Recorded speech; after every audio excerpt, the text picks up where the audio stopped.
So since you're not here, or you're here and Dan isn't, Yes. you are here, hopefully.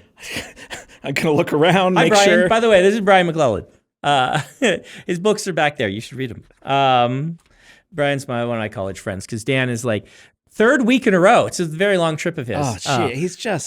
He's taken so long. He's doing some stupid ghost thing. Yeah. Should we send out a search party? I don't know. Maybe the ghosts will know where he is. Yeah. Get a Ouija board in here. Yeah. I mean, if we pretend that Brian is a ghost like you just did, Dan might come back. No, is he physically here? Are you mentally here? Are you? Yeah. Am I mentally anywhere? But I was going to say, Dan's not here to have bad takes on things. Mm-hmm. You're here to have good takes on things. What video games you like lately? Oh, man. So I have been, since it came out, and I'm looking at maybe a new run in it, I have been an evangelist for Valheim. Okay. Ooh. Yeah. I love Valheim so much. It came out during, I think it was during the pandemic. It was. And it felt like it saved my sanity. Like me and a bunch of my high school friends who are all over the country started playing this dinky little Viking game, and we were instantly addicted. And we've played a new run every single time they do a major update ever since. And I love it. If I have not been able to get into the dinosaur survival game, or what's the dinosaur survival game? It's Ark. Ark. If I haven't been able to get into Ark, if I haven't been able to get into even Minecraft that much, right? Like Minecraft is great, but Minecraft was like a weekend for me, not a lifelong passion. Like, if I'm not able, I need to know what the end game is and play the game. Will I like Valheim? If I didn't like Ark. So Ark isn't very good. Okay. My hot take, I played a bunch of it with my same friend group, and honestly, a lot of it is very lovable. The taming dinosaurs thing is a cool thing. The building is atrocious. There's a ton about it that's not good. It's very unrefined. The thing with Valheim tends to be kind of the ambiance of it. You're in this Viking afterlife. You've got the great tree that I'm not going to pronounce. Yggdrasil. Overhead, and there is this vibe to this game that is just kind of incredible. It's one of those games that you fire up late at night when the house is quiet, and you go build a Viking longhouse. Okay, and it's pretty low stress. Like you can, as you advance through the world, you have to go through biomes, and you defeat a boss in each biome, and that's kind of the end goal is defeating each boss. Kind of like Terraria. Yeah, I like Terraria a lot, but it's very chill. It's all procedurally generated, so everything is different every time. And I just really love it. Does it have that stuff like these games always like to have, where when you're offline, people will come ransack your base and take all your stuff? It doesn't have any of that junk. This is very calm, very chill. If you're playing with people, then you're going to have an online server that's kind of always online, but you choose who comes in and plays with you. And if you're not playing with people, you can pause it, you walk away, whatever. It's all fine. Okay. And you just you deck out your Viking, you build a progressively bigger and more complicated main base that you move around as you find cool locations. Okay. And can you get NPCs to live in your base? You know what? That's not a thing. That's one of those things I've wanted since the beginning. Okay. We should say this game is currently in pre-release. It's still in pre-release. Okay. Yeah, it's still in early access. Here's the thing. I, as a rule, don't play early access. See, I'm a junkie for early access games. I think it's cool, but I have time to play like 2 games a year. Yeah. Right? And so I want the game that is the most, unless you're counting goofy mobile games, right? Because I found another goofy mobile game that's really good that we'll talk about. You probably know what it is. Well, I'm excited if I know. It's excellent. But, if I'm going to sit down for a game that I can't play in a half hour, right, where I want to take 2 hours and really immerse, I only get to do that a couple times a year. In between books is when I do that. And this year was so far Shadow of the Erd Tree, and will probably be, we'll see what I do at Christmas time. It could be Baldur's Gate 3. It's a very good right? It could be the new Zelda game. The actual Zelda game? No, the Tears of the Kingdom. I still haven't played Tears of the Kingdom. Okay. Right? But I tried No Man's Sky. It's the same sort of thing. After it was good, and it's just like it's not enough. Like the procedural generation doesn't seem to work very well for me. And No Man's Sky, I liked, but I didn't love it. And you love Valheim. And I love Valheim. And that's the thing, though, is I totally get if you're the type that wants to say, I'm not touching anything until the final release. Right. I get that. Yeah. That's a good, though. Then I can put it in the back of my brain and be like, I don't have to do this. And I did really like Subnautica. Oh, Subnautica was so excellent. good. And it's the same kind of game, right? Except Subnautica said, here it's a disaster, survive the disaster and then escape. Yeah.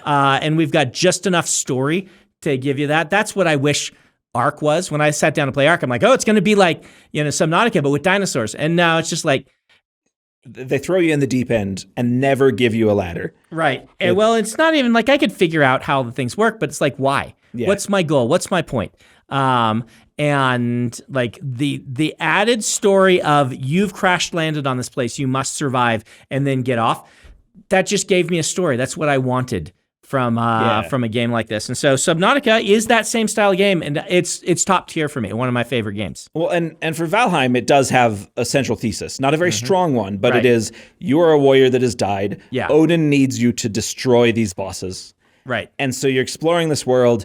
One of the really cool ambiance bits of this world is these little stones that you find that have runic writing on them that will tell you tiny bits of lore in each biome. And they've kind of as it goes through pre-release, they've kind of strengthened that kind of stuff more. And I do love that, but it's light enough that it doesn't matter if you don't care. And if you do care, it gives you kind of a much stronger vibe. So the game I've been playing lately was recommended to me by my friend Michelle, who I've known for many, many years. She was one of the original founders of the 17th Shard website, and she recommended Balatro.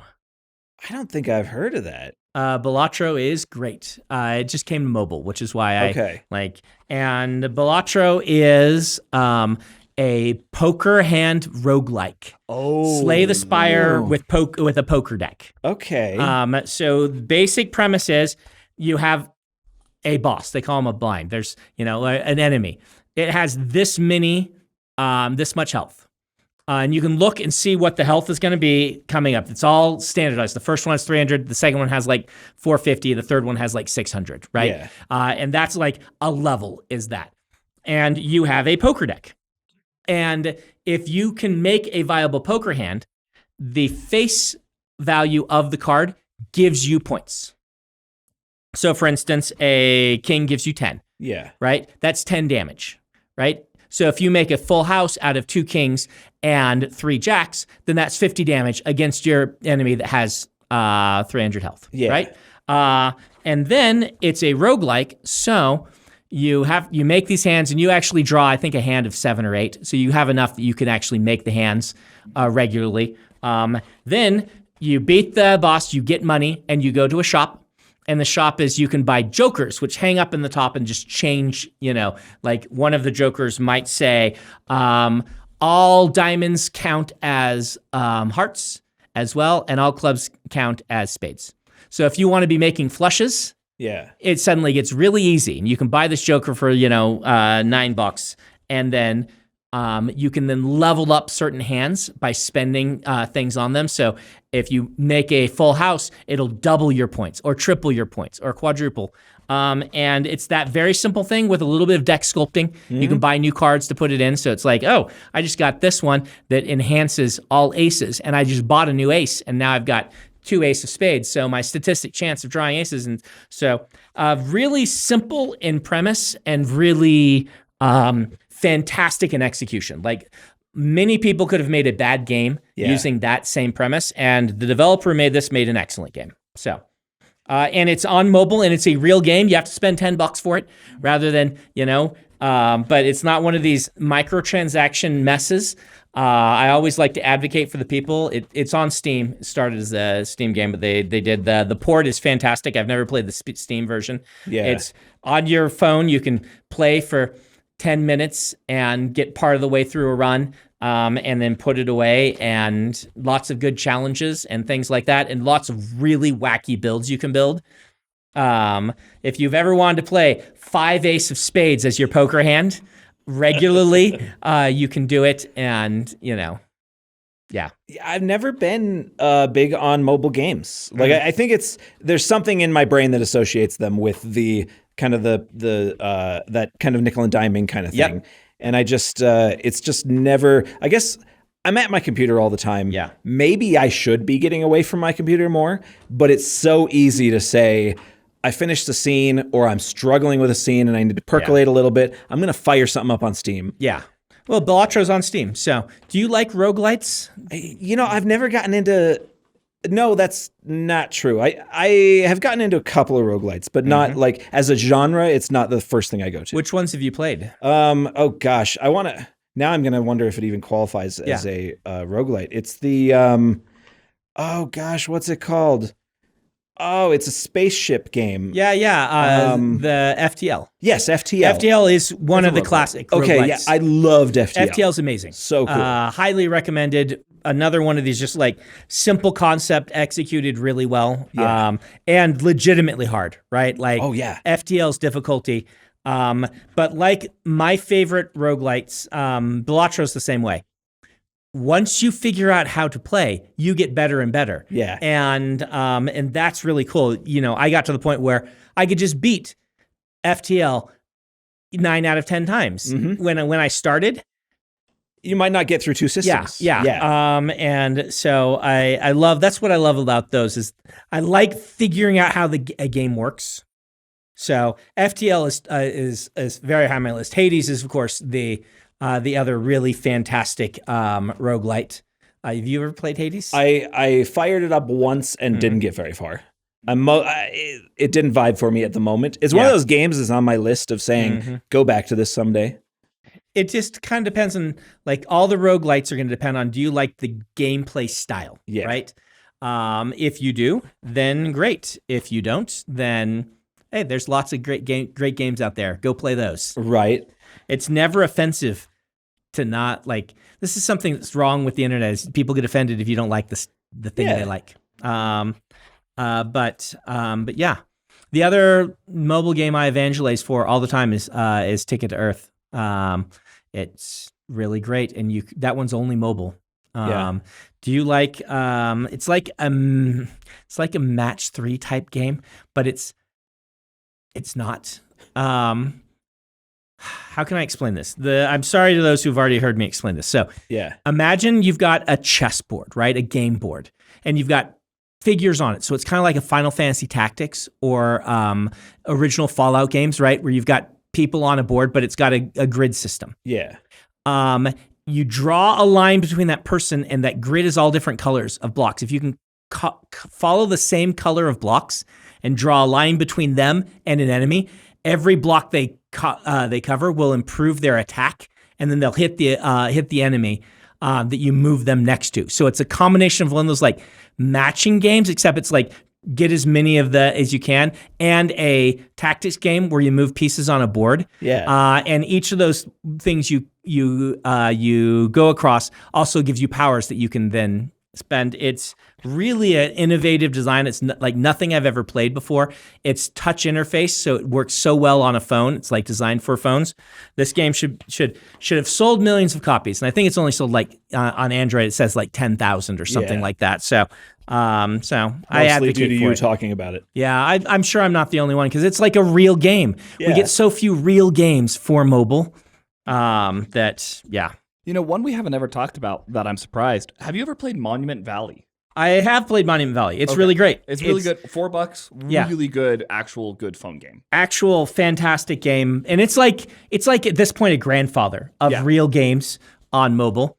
So yeah, you should look into this Ticket to Earth. Doesn't mean you should buy it. It may not be your gameplay style, but that one and Balatro, strong recommendation from me. I mean, I'm always willing to jump into a game, give it an hour, see what I like. Yeah.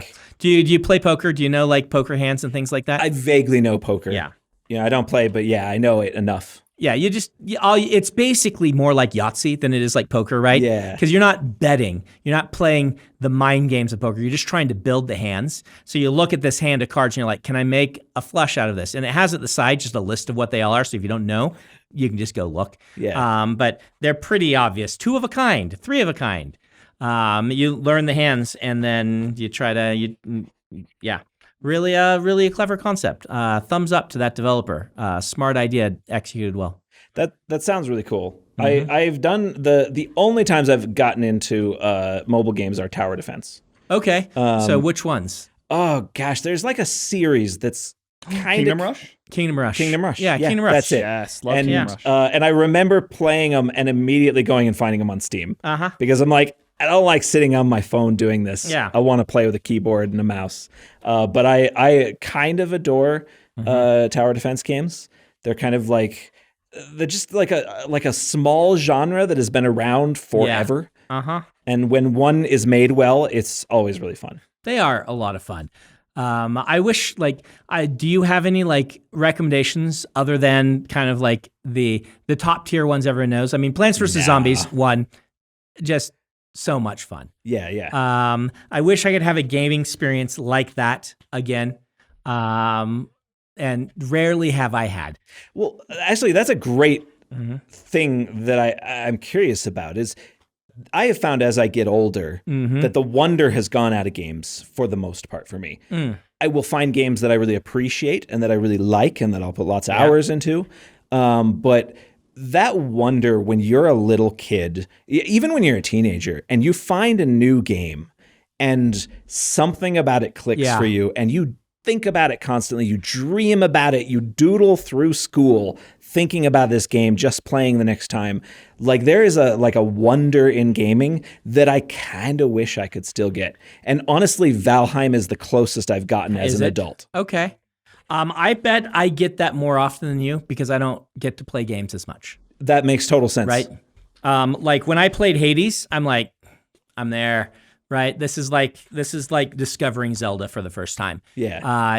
It works so well with the way I like to play video games. But yeah, Plants vs. Zombies definitely gave that to me. And part of why Plants vs. Zombies works is this George Fan, he's the game designer. He perfectly gave you new things to do and new challenges and this perfect handshake of you never feel bored. And then the game doesn't overstay its welcome and it's done. And every time you win, you know that there's something new coming, a new plant to play with, an in-between mini game, a new shake-up to the system. Just a perfect game.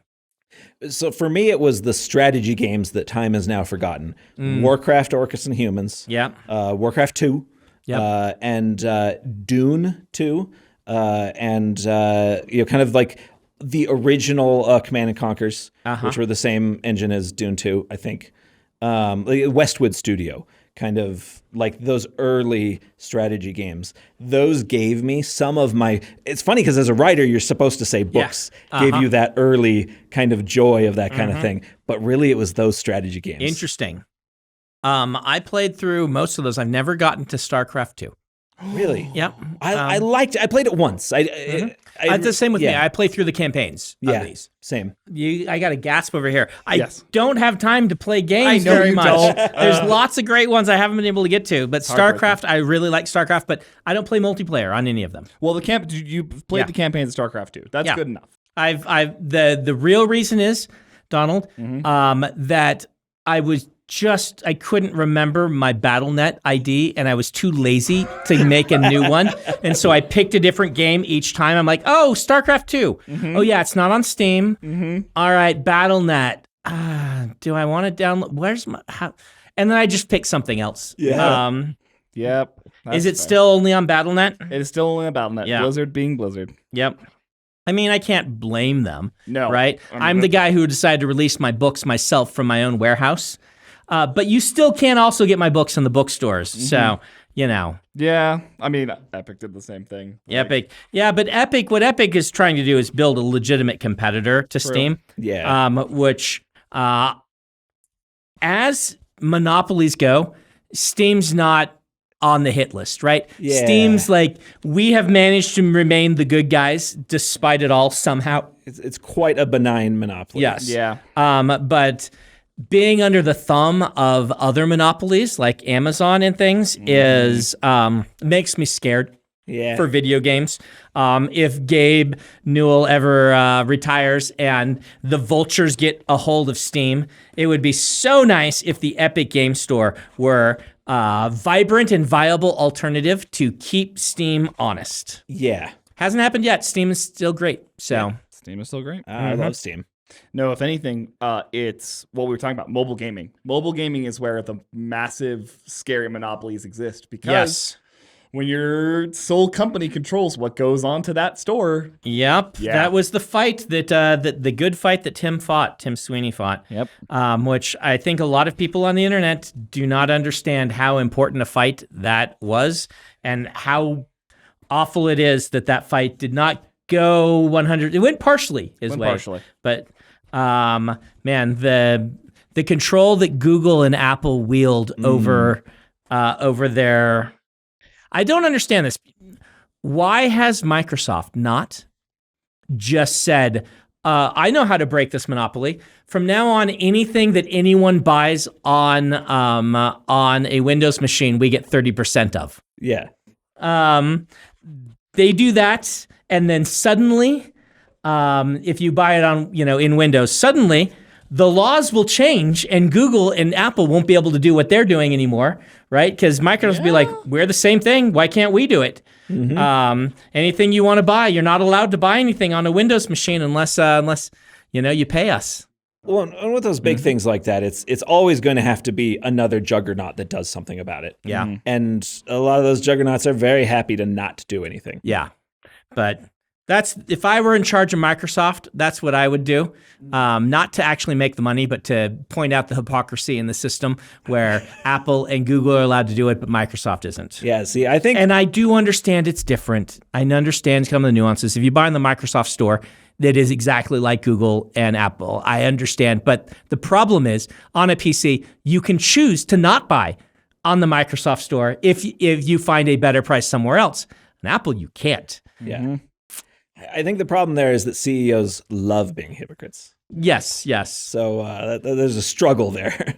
Hey, I'm a CEO. What do you say? I'm a really tiny CEO. Yeah. Do we love being hypocrites? I love being a hypocrite. It is kind of nice. Yeah. Yeah. Brian, if we're gonna talk video games, you have to tell us your favorite video game. Yeah. Oh man, like that's one of those things. A tier list of S tier video games. There you go. Oh, S tier video games is a lot easier. Yeah. I've already mentioned Valheim. It's not even finished, and I would call it S tier. S tier for you. Great. For the survival genre, it is an S tier. Civilization as a entire series, I will just say the whole series. Oh, do you what's your opinion on 6? I love 6. I've put an embarrassing amount of hours into 6. I love 6 too. People complain about 6. I think it's the best one. I have no complaints. I don't 6. I would have complaints. Oh, I mean, okay. I can complain. All right. I'll walk that back. The AI it's always garbage with Civ, but the game itself, playing it, the feeling that you get as you're playing through it, absolutely always adore it. The thing with Civ is that I got into it seriously in 4. And ever since 4, I've just 4 and 5, each one that came out, I just forget the last one because the new one is so good and so lovable. Do you want to know how old I am? You start on 1? I started on 1. Yeah. Yeah. When it was new. And there was no Civ 2. I played 2. I won't say I started my love of Civ with 2 because I didn't get into the series until 4. Civ 1 was out when I was in college. That's a little bit old. That's a little bit old. Yeah. I love 6. I love the district thing, so I'm excited for 7. Civ has a really good track record. Beyond Earth didn't quite do it for me, but everything else has worked really well. So I'm willing to trust them. The main thing I think Civ should do, Brandon's soapbox, again, might be too granular. They should learn from the roguelites we were talking about. Civ has not figured out difficulty. Yeah. Civ difficulty is a mess. And it's trapped in the way they did difficulty in the 90s. And new games do difficulty differently. FTL, which you've played. If you go through and you win the run, you open a new ship. The new ship has different configurations and different things to learn, and some disadvantages and some advantages. And as you unlock new ways to play, the disadvantages get more, they're increasingly difficult. They're, it is, you are not gaining as much as you're losing, but what you gain is really interesting and different and distinctive and makes the game play differently. Well, and it creates whole different play styles from game to game. That's how Civ should be doing difficulty. Yeah. It should be, now you try this set of this rule base, and see what happens and see how if you can min-max this. Now you try this. You've got this huge disadvantage. But like I always say, my go-to for Civ would be something like, the AI builds units 3 times as fast, but builds wonders 10 times as slowly. Right? Yeah. So you get to be the king of the wonders, but you need to have a defense that you can handle the fact that they're going to be able to, things like that. That's how difficulty should be explored, I think, in games like this, because how the roguelites do it, and it works really well. I love how everyone in the world is freaking out about the concept of AI right now. Yeah. And in my brain, I'm thinking, I wonder how it's going to be implemented in future Civs. Yeah. I hope that it's good. I'm really curious about chatbots as NPCs, because that's what's the next is going to happen. Is your NPCs are going to be some sandbox chatbot with certain instructions that you're going to, the next Skyrim, the next Elder Scrolls, your companion is going to have a chatbot function. Yeah. So you can ask them anything and they'll talk to you about it and have a personality. Is that going to work, or is it going to be really bad? That's what I'm curious about. I hope it works. Like I want these, like I said before about that sense of wonder. Yeah. I want to see our advancing technology restore that sense of wonder for bitter old, gamers like me. I mean, it could really work, right? You could get your Skyrim companion and they develop a personality over time by what happens in the game. The chatbot takes it into account, has an actual relationship with you, is fully voiced by AI voicing technology. That's what would make a really cool companion. It also could be awful, and you could come and be like, it is mostly, you talk to the chatbot and it is saying things that are immersion breaking. How about that? Yeah. So that was your best RTS. Okay, yeah, give us a few more. Oh man, top tier. Civ, so S tier games. Civ and Valheim. I always pronounce it wrong. Klei. It's a small developer who has done several games now. Don't Starve is one of them. I played Don't Starve. Yep. Don't Starve is absolutely fantastic. I haven't played it for a couple of updates, but really love that game. And my brain is fritzing on the other. They've done several games now, but they're fantastic. They're one of those developers that you kind of keep an eye on. I normally don't notice developers, right? Personally, it's all about the individual games. But I really like their stuff. I've been playing a game lately called Against the Storm, and that is kind of a city builder kind of style game where you have a central city. And each time you go out and you're building new cities each time, and it gets wiped clean every so often. A very cool concept. It's a very immersive fantasy world. It's like city builders are really fun to me. They're like puzzles. So I'm always into that. So Cities Skylines, as long as I'm on city builders, City Skylines, the first one, that's an S tier game. I tried it. I have the problem again of give me a goal, give me right. I'll say I love open world games. Yeah. I love that. I love open world games, but I need a breadcrumb trail so I can finish the game. I'm the guy who has 600 hours in Skyrim and has never beat the final boss. Okay. Because I love just wandering around. And I kind of treat all of my games like that. I still haven't beaten Baldur's Gate 3. Okay. But it was so cool and I loved it, but I just wanted to explore. Not even that interested in main storylines. So I kind of go every direction. Right. What's your top S tier game? My S tier games are the FromSoft games, the Civilization series, tend to dominate kind of my top ranks. Yeah. I've talked about that a lot. I've really enjoyed Doom Eternal and Doom 2016. And they would be S tier for me. I'm the FPS generation, right? Yeah. I sat down and played Wolfenstein at my friend's house when it was being passed around on discs because it was shareware. You're like, you have to see this game. It's full 3D. You actually get to be like, the future is here. And it was Wolfenstein. You're like, the future is here. I feel like I'm immersed in this game. The graphics can't get better than this. Right? When you shoot the guys, they bleed and fall. So Doom, the new Dooms, really, really great. Hades is in my tier list, in my S tier category. I'd put a bunch of these roguelikes there too. FTL would go there. Yeah. So yeah, I've talked about it a lot, but there's some updates. I really like the new Zelda games. I haven't tried the new one, but I played Breath of the Wild. And that one did give me a sense of wonder. I can pass over a lot of games, but that one, it's so cool. The Mass Effect games. Yeah, I played the first one, and I made the mistake of going from the first one directly into the second one, which I don't think is a good idea because the second one changed the controls enough, and that I felt like people had replaced my controller with. They'd come and changed all the buttons. It was super frustrating, and they killed off. They do the thing. They killed off a bunch of characters that I was very attached to from the first game. I'm like, why are you bringing me to a second game if you're just going to kill everybody that I was, you know what I mean? Yeah, absolutely. Though I hear 2 is the best in the series, and I own it, I've never played it. I noped out of the first one and then went back a year later and started with the second one and fell in love instantly. Emily's cousin is one of the developers on the Mass Effect series, and so I feel like I should get back to them. But yeah, I'm one of the few people that adored the third one. What? I went from 2 to 3 with seamlessly, and I loved it.